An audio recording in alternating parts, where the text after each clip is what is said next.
आरवा एंटरप्राइजेसची branded विक्री आणि विक्रीतील सर्व सेवा, लॉयड आणि शार्प ब्रँडचे AC, TV, fridge, washing machine उपलब्ध। आमचा पत्ता Aarva enterprises, Naik petrol pump समोर, वागदे, कणकवली। संपर्क 9619 61 15 58 आणि 91 30 34 79 08। अध्यक्ष महोदय, या मुंबईमध्ये ही मुंबई कोळ्यांची मुंबई, सदस्य आणि मंत्री हो ताई, सदस्य आणि मंत्री जेवढे असतील त्या सगळ्या लक्षवेधी आपण घेऊ। आणि ही मुंबई कोळ्यांची आहे आणि या कोळ्यांच्या मुंबईमध्ये गेटवे ऑफ इंडियाला असलेली 5 नंबर जेटी ही वडिलोपार्जित कुलाबा, कपरेट आणि अलिबाग, उरण या लोकांसाठी ती व्यवसायाची एक जेटी होती। आणि ती व्यवसायाची जेटी असताना तिथे कोळी समाजातील मच्छीमार त्या जेटीवरून वडिलोपार्जित, म्हणजे माझे स्वतःचे काका असतील, माझे आता तिथे काम करणारे भाऊ आहेत, हे तिथे वर्षानुवर्ष कामं करतायत। आणि आता त्या जेटीवर ती 5 नंबर जेटी आहे। अशा एकूण 5 जेट आहेत। 1 नंबर ते 4 नंबर जेटी तिथे 5 रुपये आकारला जातो पर व्यक्ती, आणि या जेटीवरती 92 रुपये आकारला जातो। याचं एकमेव कारण की त्या जेटीवरती रॉयल क्लबच्या नावाने एक फ्लोटिंग जेटी बाजूला बनवलेली आहे। आणि ह्या फ्लोटिंग जेटी बनवत असताना ती 5 नंबर जेटी ही नादुरुस्त आहे, मोडकळीस आहे असं दाखवून तिथे एक फ्लोटिंग जेटी रॉयल क्लबच्या नावाने बनवली गेली। आणि त्या फ्लोटिंग जेटीवर तिथे प्रवास करणाऱ्या प्रत्येक व्यक्तीला 92 रुपये आकारले जातात, जिथे 4 जेटीवरती 5च रुपये आकारले जातात। आणि त्या 92 रुपये आकारले जातात। त्या 5 नंबर जेटीवर स्थानिक भूमिपुत्र हा समाज तिथे आपला उदरनिर्वाह करतं। स्पीड बोटीच्या माध्यमातून असेल किंवा 4 सीट बसून त्यांना 1 तास फिरवण्याच्या माध्यमातून असेल आणि तो व्यवहार करतो। समजा त्या बोटीवरती 4 प्रवासी तिथे फिरायला जात असेल, 1 तासासाठी त्याचा 1000 रुपये आकारला जातो, परंतु 400 रुपये हे रॉयल फार्म क्लब म्हणून घेतले जातात। हे बेकायदेशीर आहे, यांना कायद्याने मंजुरी दिलेली नाही। जर त्यांना हे सगळे फ्लोटिंग जे बसवलेलं आहे यांना जर उच्चभू लोकांसाठी बसवलेलं आहे की इथे उच्चभू लोक येतील आणि तिथे त्या समुदायाची मौज मजा करतील, यांना इतर 4 जेटी देखील आहेत। म्हणजे त्यांना देण्यासाठी त्या 4 जेटी आहेत, परंतु इथे बसवण्यासाठी तिथल्या भूमिपुत्रावरती हा बेरोजगारीचा विषय झालेला आहे। म्हणून माझी आपल्याला विनंती आहे, ही 5 नंबर जेटी जर त्यांच्यासाठी तुम्ही फ्लोटिंगच्या माध्यमातून वापरत असाल, ते वडिलोपार्जित तिथे जे व्यवसाय करतायत यांना मात्र 92 रुपये न आकारता जे 4 जेटीवरती 5 रुपये आकारले जातात पर व्यक्ती, हे 5 रुपये आकारले जावे। आणि त्या भूमिपुत्रांना व्यवसाय करण्यासाठी, त्यांच्या उदरनिर्वाहासाठी ही 5 नंबर जेटी कायमस्वरूपी देण्यात यावी, अशी मी माझी मंत्री महोदयांना विनंती आहे। अध्यक्ष महोदय, सन्मान्य सदस्य अशोक पाटीलजींनी जे काही गेटवे ऑफ इंडियावर 5 नंबरच्या जेटी संदर्भात हा जो प्रश्न उपस्थित केलेला आहे, 293 अध्यक्ष महोदय, इथे आपल्या गेटवे ऑफ इंडियाच्या त्या परिसरामध्ये टोटल 5 जेटी आहेत आणि 1 ते 4 जेटी हे, आणि ह्या 5ही जेटी खरं म्हटलं तर लोकांसाठी, सामान्य लोकांसाठी तिथे 293 आजही कामाला म्हणजे वापरण्यात येत होत्या। अध्यक्ष महोदय, आज 1 ते 4 जेटी, 1 ते 4 नंबरच्या ज्या ह्या जेट्या आहेत, एकंदरीत तिकडली परिस्थिती बघितली, आज सामान्य सगळे लोक तिथे जेटी वापरतात। तिथे मग बोटीवर बसून आलेफंटा असो, अलिबाग असो, सगळीकडे जातात अध्यक्ष महोदय। पण वर्षानुवर्ष जी काय परिस्थिती तिथे उद्भवत आलेली आहे अध्यक्ष महोदय, त्याच्यामुळे तिथे होणारे अपघात आणि एकंदरीत सगळ्या ह्या जेटींवर होणारी गर्दी, पाटील साहेब, ते सगळ्या गोष्टी नजरेसमोर ठेवून मुळामध्ये तुम्ही एक विषय समजून घ्या की ह्या सगळ्या जेटी हे मुंबई पोर्ट ट्रस्टच्या माध्यमातून चालवल्या जातात, जे केंद्र सरकारच्या अखत्यारीत आहे। आणि ह्या सगळ्या जेटीवर अगर कुठलाही निर्णय, जेटी संदर्भात कुठलाही निर्णय घ्यायचा असेल तर ते केंद्र सरकार अखत्यारीत शिपिंग मंत्रालय जे आहे त्यांच्या माध्यमातून हे मुंबई पोर्ट ट्रस्ट त्याचे सगळं आखणी करतं आणि त्यानुसार निर्णय घेतला जातो। आता जो दरासंदर्भात आपण उल्लेख केला, मुंबई पोर्ट ट्रस्टचे जो ॲक्ट आहे त्याच्यामध्ये जे बोर्ड आहे मुंबई पोर्ट ट्रस्टचं, ते एकत्र बसतं आणि त्यांनी कुठल्या जेटीने काय घ्यावं त्या दृष्टिकोनातून ते दर ठरवतात आणि मग त्या दृष्टिकोनातून तिथे दर आखले जातात. अध्यक्ष महोदय, ह्या सगळ्या गोष्टी करत असताना पाटीलजींची जी माहिती आहे की इथे महसूल आकारताना तिथली खाजगी संस्था आहे तिथे त्याला 83% आणि मुंबई पोर्ट ट्रस्टला 17% या दृष्टिकोनातून तिथे दर आकारले जातात. अध्यक्ष महोदय, ह्या सगळ्या गोष्टी का केल्या जातात?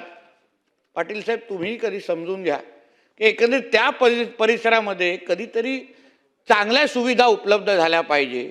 मीही त्या असोसिएशनच्या लोकांबरोबर बसलेलो आहे. मीही त्यांना ह्या गोष्टी समजवलेल्या आहेत की 1 ते 4 जेटीमध्ये अगर आपण 5 रुपये आकारत असू, एक 5 नंबरची जेटी, तसं माझ्या थेट आमच्या राज्य सरकारशी ते काही संबंधित नाही, पण ते लोक आमच्याकडे आल्यानंतर आम्ही तिथे बैठका घेतल्या.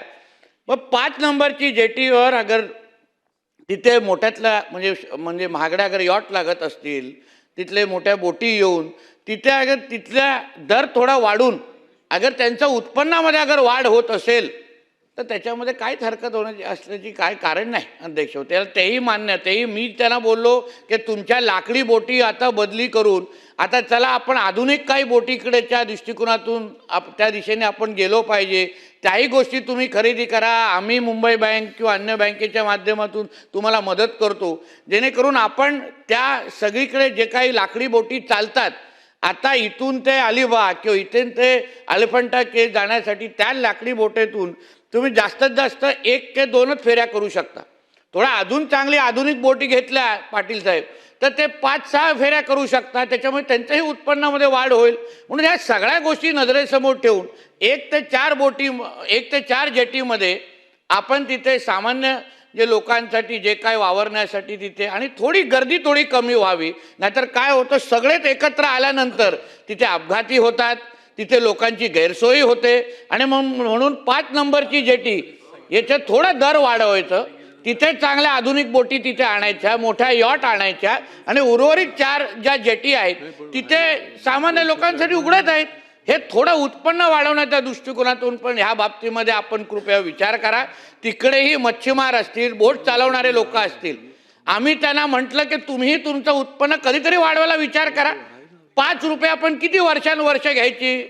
5चे कधी 25 करायचं नाही का? 25चे कधी 50 करायचं नाही का? आज 5 रुपयामध्ये त्यांचं घर तरी चालत असेल का? आणि म्हणून बंदर खातं म्हणून पाटील साहेब सगळ्या पद्धतीचं मार्गदर्शन ताकद आम्ही तुम्हाला देतो असं सांगून ह्या गोष्टी आम्ही करतो. अध्यक्ष महोदय, म्हणून आपल्याला विनंती आहे ह्या दृष्टिकोनातून तुम्ही व्यापक दृष्टिकोनातून ह्या बाबतीमध्ये विचार करा.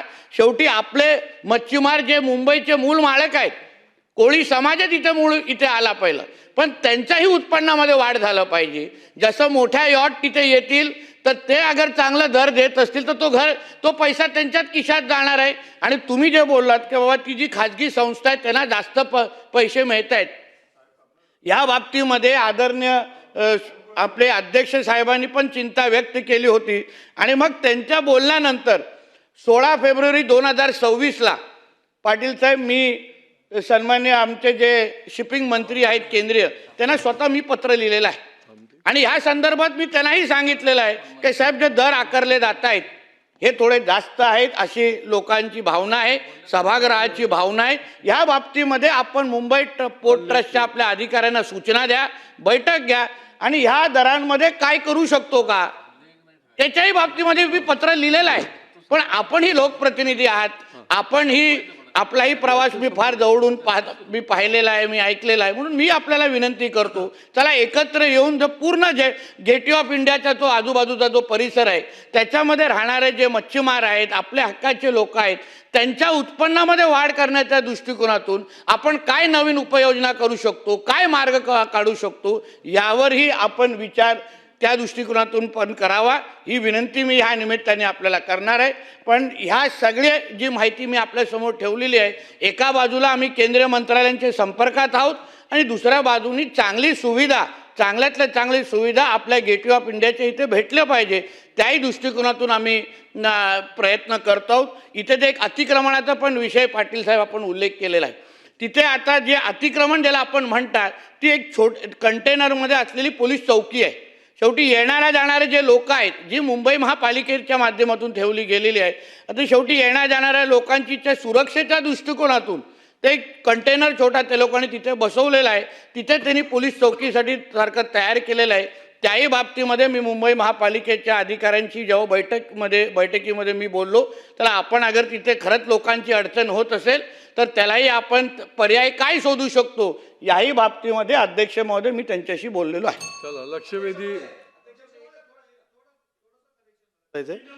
अध्यक्ष महोदय, त्या गेट ऑफ इंडियाला पूर्ण महाराष्ट्रातले ज्यावेळेस मुंबईत येतात त्यावेळेस ते तिथे प्रवासासाठी थोडं समुद्राची मजा घेण्यासाठी येतात.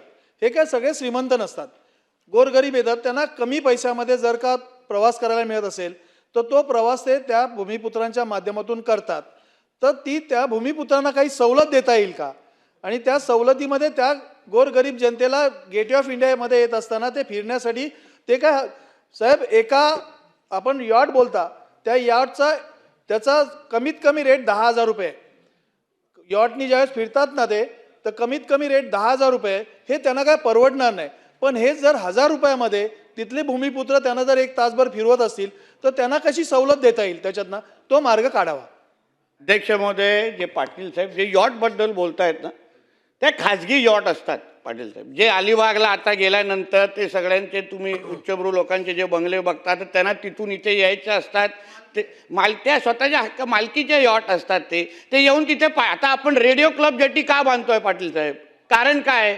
आपण ट्रॅफिक कंजेशन रिपोर्ट काढला तिथे आपल्याला कळलं की एवढे लोक त्या गेटवे ऑफ इंडियाच्या परिसरामध्ये जमतात. जवळपास 30 ते 35 लाख लोक रोजच्या रोज तिथे येतात. आता थोडं ट्रॅफिक कमी करायचं, ज्याला आपण डिकंजेशन ऑफ ट्रॅफिक म्हणतो, थोडं आपण ट्रॅफिक कमी करण्याच्या कोणातून, गर्दी कमी करण्याच्या दृष्टिकोनातून आणि सुरक्षेच्या दृष्टिकोनातून आपण तो सगळा विचार केलेला आहे. आता जो 5 नंबर जेटीमध्ये आता तुम्ही बोललं की भूमिपुत्र, साहेब भूमिपुत्रांना आपण सगळ्या जणांनी थोडं मार्गदर्शन करायला पाहिजे. नेहमीच कशाला सवलत पाहिजे? आपण ताकदीने सरकार म्हणून त्यांच्याबरोबर उभं राहू ना.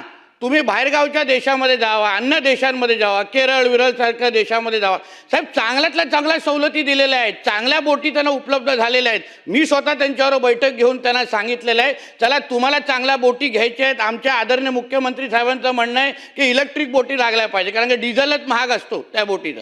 आम्ही इलेक्ट्रिक बोट घेण्यासाठी तुम्हाला महाराष्ट्र मेरीटाईम बोर्ड, तुम्हाला जी बँक पाहिजे किंवा आमची मुंबई बँक सारख्या बँकेशी आम्ही बोलतो, चांगला आपण तुम्हाला इंटरेस्ट दर तयार करू आणि चांगल्या बोटी घ्या, चांगल्या सुविधा द्या ग्राहकांना किंवा नागरिकांना.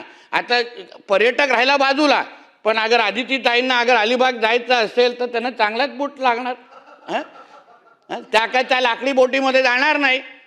तर म्हणून काही गोष्टी आपणही समजून घ्या पाटील साहेब, ह्याच्यामध्ये आपलीही मदत आम्हा लोकांना पाहिजे. एकत्र मिळून मुंबईला अगर आपण आंतरराष्ट्रीय दर्जाचं शहर बनवू पाहतोय तर ह्या काही गोष्टी बदलायला पाहिजेत. लाकडी बोटी आणि त्याचबरोबर ह्या ज्या काही यॉट आहेत, ज्या खाजगी यॉट आहेत, जे अलिबाग ते इथून येतात, ते 5 नंबर बोटवर उतरणार, गाडीत बसणार, निघून जाणार, तेवढाच विषय आहे तो.